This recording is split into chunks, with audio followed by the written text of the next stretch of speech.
I am currently kind of geeking out because you know how the story of colonization is always told as like really sad and just us killing Indians, Indians killing us, just sad, just really sad, and you wonder if humanity is ever going to make it.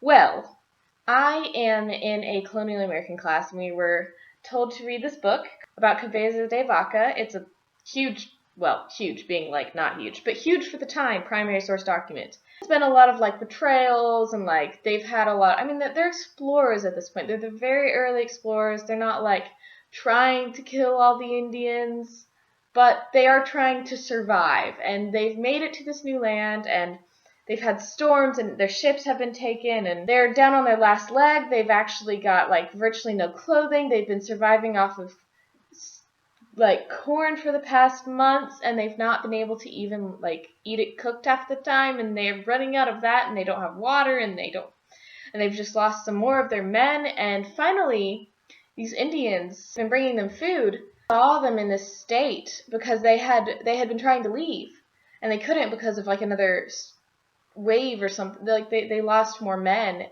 and their ship, and they were on the shore, and apparently the Indians were initially scared. Cabeza de Vaca went off and met up with them to be like, hey, we're not like crazy because we're like half naked, okay? Like, I know this is not the state we were in before, but like this is why. And this is what it says. Upon seeing the disaster we had suffered, our misery and misfortune, the Indians sat down with us and began to weep out of compassion for our misfortune.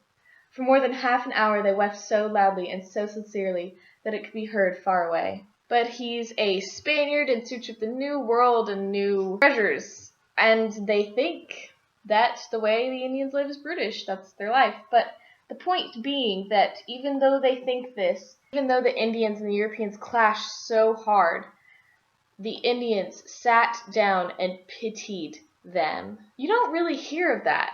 You hear of stories in actually other wars, like there's a movie, Joyeux Noel. In that movie, they talk about how it's a true story, how three different sides in World War I stopped on Christmas Day, were basically at a stalemate in the trenches, and they shared wine and they played soccer, became friends for a day, even though they couldn't really speak each other's language.